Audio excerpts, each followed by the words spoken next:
Hello everyone, welcome back to this channel. आज हम करेंगे प्रश्नावली 11.3 का क्वेश्चन नंबर 9। ये इस प्रश्नावली का लास्ट क्वेश्चन है और बुक है ये एनसीईआरटी और क्लास 9th का ये क्वेश्चन है।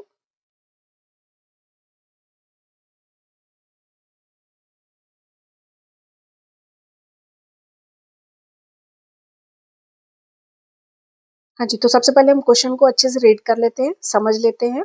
ठीक है, तो देखिए क्वेश्चन में क्या दिया हुआ है कि एक गेहूं की ढेरी है, एक गेहूं की ढेरी लगी हुई है जो कि क्या है 10.5 मीटर व्यास और ऊंचाई 3 मीटर वाले शंकु के आकार की, एक शंकु के आकार की आपको ढेरी बनाई हुई है। गेहूं की जो ढेरी होती है वो शंकु के आकार की बनाई हुई है। ठीक है, इस तरीके का ढेर लगाया हुआ है गेहूं का। ठीक है, तो उस गेहूं का जो है वो जो ऊंचाई है वो यहाँ से लेके यहाँ तक की ऊंचाई जो दे रखी है आपको 3 मीटर दे रखी है। और इसके जो आधार का जो व्यास है मतलब यहाँ से लेके यहाँ तक, आधार एक वृत्त होता है इसका शंकु का, ये हमें बहुत अच्छे तरीके से पता है। तो इसका जो व्यास दे रखा है वो दे रखा है 10.5 मीटर। ठीक है, इसका आयतन ज्ञात कीजिए। इसका आयतन ज्ञात कीजिए मतलब इसमें कितना गेहूं इसमें आया हुआ है, मतलब आपको गेहूं की क्वांटिटी आपको निकालनी है। ठीक है, तो वॉल्यूम आपको निकालना है, इसका आयतन निकालना है। ठीक है, इस ढेरी को वर्षा से बचाने के लिए, अब देखिए वर्षा आ जाती है तो गेहूं खराब हो जाता है, इसको बचाने के लिए कैनवास से ढका जाना है। कैनवास से ढका जाना है मतलब एक कपड़ा है जिसको आपको क्या करना है, उसको क्या करना है, शंकु के आकार का आपको तैयार करना है। और उस शंकु का आकार का जब आप कैनवास तैयार करेंगे तो उस कैनवास का क्या निकालना है, आपको क्षेत्रफल निकालना है कि किस क्षेत्रफल का कैनवास आपको इसमें ढकने के लिए कंप्लीट हो जाएगा। तो ये है क्वेश्चन। इसकी थोड़ी-सी कैलकुलेशन भी थोड़ी-सी टफ है, तो आप उसकी इस वीडियो में आपको पूरी कैलकुलेशन भी देखने को मिलेगी। तो वीडियो को पूरा देखें और ध्यान से देखें। हाँ जी, तो सबसे पहले हम लिखेंगे कि इसमें दिया गया क्या है। ठीक है, देखिए जो दिया हुआ है उसमें वो आपको लिखना है यहाँ पर। ठीक है, तो देखिए सबसे पहले आपको दिया हुआ है व्यास, क्या दे रखा है आपको, शंकु के आधार का व्यास आपको दिया हुआ है। व्यास आपको दिया हुआ है 10.5 मीटर। ठीक है, उसके बाद आपको दे रखी है शंकु की ऊंचाई, ऊंचाई जिसको हम क्या करते हैं एच से डिनोट करते हैं, वो आपको दी हुई है 3 मीटर। ठीक है, अब देखिए अब क्या करना है, आपको शंकु का आयतन ज्ञात करना है। आपको सबसे पता है कि आपको शंकु का आयतन होता है 1/3 पाई आर स्क्वायर और एच। ठीक है, तो देखिए एच आपको दिया हुआ है, आर आपको निकालना है। ठीक है, तो हम सबसे पहले क्या करेंगे, आर निकालेंगे जो कि क्या होती है, शंकु के आधार की त्रिज्या होती है। तो ठीक है, सबसे पहले हम निकालेंगे त्रिज्या, और जो त्रिज्या होती है वो व्यास की क्या होती है, आधी होती है। व्यास की आधी होती है। देखिए ध्यान से देखिए, ये शंकु जो होता है उसका आधार जो होता है एक वृत्त होता है, जैसे मैं अलग से वृत्त बना रही हूँ, ये उसका केंद्र होता है, यहाँ से यहाँ तक की दूरी आर त्रिज्या होती है। और इसी को यदि मैं इस परिधि तक मिला देती हूँ तो वो भी आर होती है। यहाँ से केंद्र से लेके परिधि की दूरी आर होती है जिसको त्रिज्या बोलते हैं। और इस पूरी को एक एक परिधि से लेके केंद्र से होती हुई दूसरी परिधि तक इसको मिलाते हैं, तो ये इसको हम बोलते हैं व्यास। व्यास को हम डी से डिनोट करते हैं। तो क्या होता है, डी जो होता है वो त्रिज्या का डबल होता है, और जो त्रिज्या होती है वो व्यास की क्या होती है, आधी होती है। ठीक है, ये आपको समझ में आना चाहिए। ये देखिए ठीक है, तो व्यास आपको दे रखा है 10.5, इसका हमें आधा करना है। तो जिसका जब हम 2 से डिवाइड करेंगे, हम इसको भाग करेंगे तो ये आएगा 5.25। ठीक है, मीटर। ठीक है, ये त्रिज्या आ गई आपके पास। क्या करना है आपको, व्यास का क्या करना है, आधा करना है, और उससे क्या निकालना है आपको, त्रिज्या निकालने लिए। ठीक है, अब हम निकालेंगे शंकु का आयतन। शंकु का आयतन निकालेंगे, तो शंकु के आयतन का निकालने का फॉर्मूला होता है अपने पास 1/3 पाई आर स्क्वायर और एच। ठीक है, तो देखिए 1/3 को ऐसे ही लिखना है, सॉरी, पाई को आपकी वैल्यू लिखनी है आपको 22/7। आर आपने अभी निकाली है 5.25 का, आर का स्क्वायर है तो स्क्वायर लगाएंगे, और एच आपको दी हुई है 3 मीटर। ठीक है, तो सबसे पहले हम इसका क्या करेंगे, गुणा करेंगे, इसको इसी से गुणा करेंगे। ठीक है, इसको जब हम इसी से गुणा करेंगे तो ये हमारे पास आएगा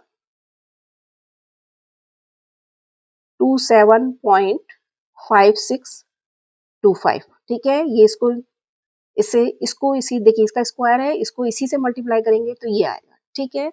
अब आप देखिए कैलकुलेशन में इस 3 से ये 3 कैंसिल हो जाएगा, ठीक है। 7 को जब हम इससे डिवाइड करेंगे तो 7 का भाग हम इसमें देंगे तो ये हमारे पास आएगा 3.9375, ठीक है।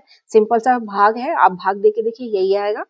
उसके बाद जब हम 22 को हम इससे मल्टीप्लाई करेंगे तो ये हमारे पास आएगा 86.625, ठीक है। ये आपका इसको गुणा करने पर आएगा और आपको इकाई लिखनी है मीटर क्यूब, या आप इसको हिंदी में लिख सकते हैं, आप इसको घन मीटर बोलो या मीटर की घात आपको क्या लगानी है 3 लगानी है। इसको मीटर क्यूब भी बोलते हैं या आप इसको घन मीटर। आयतन का हमेशा आपको ध्यान रखना है, जो भी आपको यूनिट दी हुई है, मीटर दी हुई है, उसका आपको क्या करना है, आपको पावर 3 लगानी है, ठीक है। घात 3 लगा देनी है और उसको घन मीटर भी हम बोलते हैं, ठीक है। तो ये आपका आ गया शंकु का आयतन। अब आगे देखिए, अब इस गेहूं के ढेरे को हमको क्या करना है, आपको ढकना है, कैनवास से ढकना है, ठीक है। तो हम आवश्यक कैनवास निकालेंगे हम, ठीक है। आवश्यक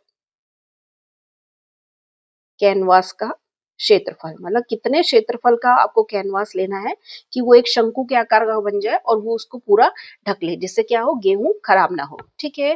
तो क्या करना है आपको, शंकु का क्या निकालना है आपको, देखिए वक्र पृष्ठीय क्षेत्रफल निकालना है आपको, कुल पृष्ठीय क्षेत्रफल नहीं निकालना है, क्योंकि वो जब हम कैनवास से हम जब शंकु बनाएंगे तो उसका आधार नहीं होगा, वो आधार नीचे से खोखला होगा, तभी वो क्या होगा, गेहूं की डेरी पर ढका जाएगा, ठीक है। तो हम क्या निकालेंगे, वक्र पृष्ठीय क्षेत्रफल,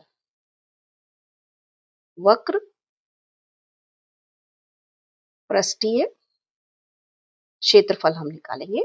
तो इसका फॉर्मूला हमारे पास होता है पाई आर एल, ठीक है।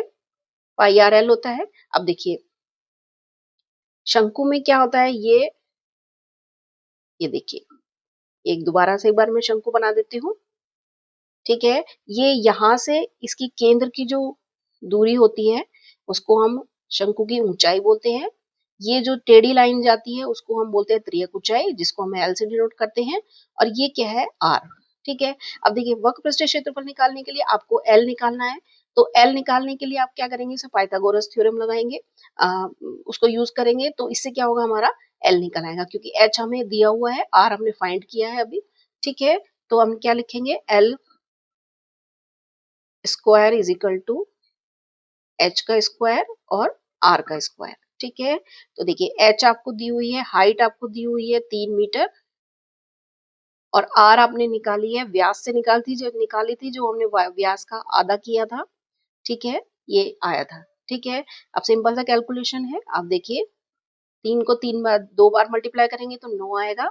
इसी तरीके से हम 5.25 को 2 बार मल्टीप्लाई करेंगे तो ये हमारे पास आएगा 27.5625, ठीक है। अब देखिए एल स्क्वायर ये आपके पास आएगा 36.5625, देखिए 9 को इससे ऐड करेंगे तो ये आएगा। अब देखिए स्क्वायर हटाएंगे तो ये आ जाएगा √365625। हाँ जी, देखिए अब इसका वर्गमूल हम निकालेंगे, तो वर्गमूल निकालने पर हमारे पास आएगा 6.05, ठीक है। ये आप देखिए, इसको मैं अभी डिटेल में आपको समझा देती हूँ कि ये इसका वर्गमूल कैसे निकालते हैं, ठीक है। हाँ जी, तो ध्यान से देखिएगा किस तरीके से निकालते हैं इसको, थोड़ा सा इजी मेथड में आपको बताऊंगी, ठीक है। तो देखिए क्या करना है आपको, सबसे पहले इसमें क्या करना है, आपको पॉइंट हटाना है। देखिए यहाँ से मैं पॉइंट हटाऊंगी तो नीचे आपको उतने जीरो लगाने हैं जितने की इसके बाद डिजिट है, 1 2 3 4 हैं, तो मैंने 4 लगा दिए, ठीक है। अब क्या करना है आपको, अब देखिए ये इसके वर्गमूल में, अब यदि यदि ऐसे अंश और हर में दिया होता है तो ऊपर का वर्गमूल, ये पॉइंट आपको हटा देना है, 36.5625, ठीक है।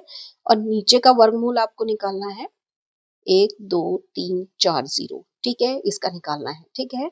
तो देखिए क्या है, ये देखिए √36.5625, ओके। अब देखिए 1 2 3 4, यहाँ पे क्या है, 4 है, 4 का जब जब 4 जीरो का जब हम 10,000 का अंडर रूट निकालते हैं तो वो हमारे पास आता है 100, देखिए क्या होता है अंडर रूट, क्या होता है कि आप जो भी अंडर रूट निकाला, आप देखिए आपको मैं बताती हूँ।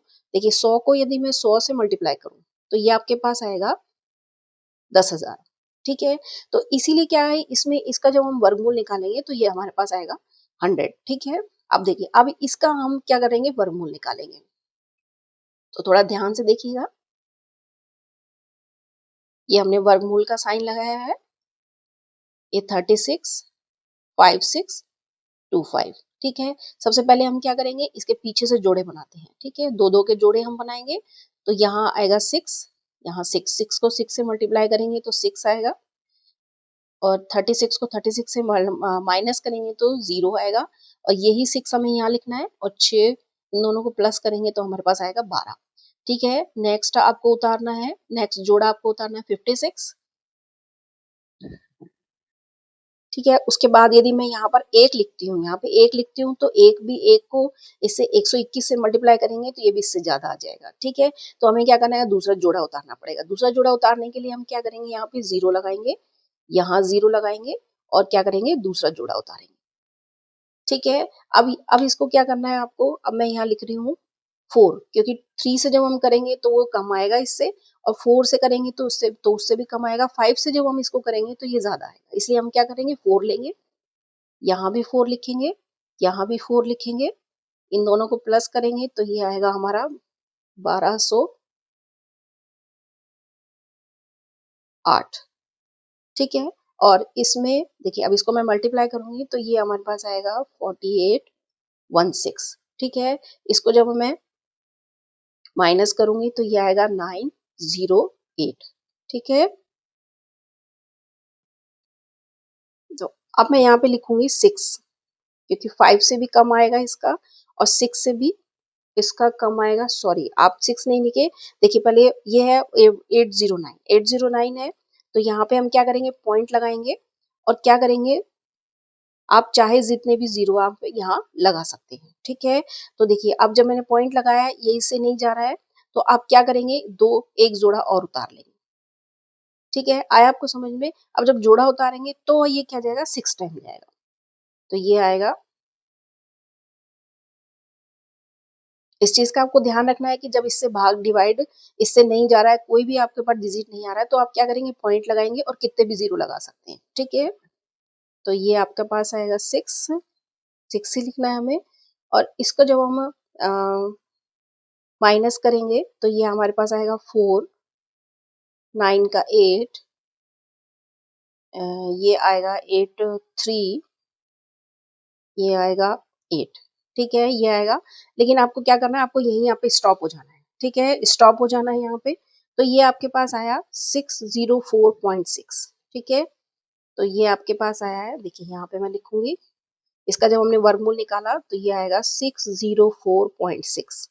ठीक है, सिर्फ एक ही डिजिट हमने निकाला है, नीचे डिवाइड में आपको, भाग में आपको 100 चल ही रहा है, तो आप देखिए एक दो जीरो हटाएंगे तो पॉइंट क्या होगा, दो डिजिट आगे, दो संख्या आगे चढ़ जाएगा। ठीक है, तो ये आएगा यहाँ पर, तो ये आएगा 6.046। ठीक है, आया आपको समझ में। अब देखिए, देखिए 6 है यहाँ पे, हम सिर्फ दो ही डिजिट लेके चलते हैं पॉइंट के बाद। ठीक है, जब पॉइंट के बाद दो ही डिजिट लेके बढ़ते हैं, और ये क्या है, 5 से ज्यादा है, 5 से ज्यादा है तो इसमें क्या होगा, एक प्लस हो जाता है। ठीक है, तो ये 0.05 आ जाएगा, तो ये L की वैल्यू आपके पास आ गई 6.05। हाँ जी, अब आपको क्या निकालना है, वक्र पृष्ठीय क्षेत्रफल निकालना है कैनवास का।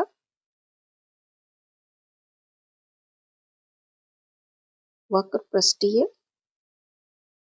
क्षेत्रफल। ठीक है, वक्र पृष्ठीय क्षेत्रफल पाई आर एल, एल हमने फाइंड कर लिया है, पाई की जगह लिखेंगे हम 22/7, आर हमने निकाला है व्यास से 5.25, एल हमने अभी निकाला है 6.05।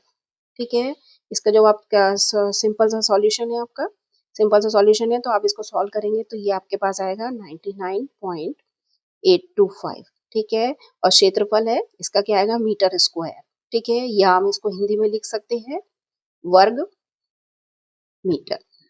ठीक है, ये आपका आ गया वक्र पृष्ठीय क्षेत्रफल, कौन से, कैनवास का। जो कैनवास के, कैनवास से हमें क्या करना है, शंकु बनाना है। तो सिंपल सा क्वेश्चन है, जैसे हम ऊपर और क्वेश्चंस करते हुए आए हुए हैं, उसी तरीके का क्वेश्चन है, सिंपल सा। इसमें एक थोड़ा सा टिपिकल पार्ट एक यही था कि हमें वर्गमूल कैसे निकालना है। बाकी सिंपल सी कैलकुलेशन है, कोई प्रॉब्लम नहीं है। फिर भी यदि कोई आपको दिक्कत है, कोई डाउट है, तो आप कमेंट्स बॉक्स में लिख सकते हैं और अपना डाउट पूछ सकते हैं। ठीक है, ओके, थैंक यू।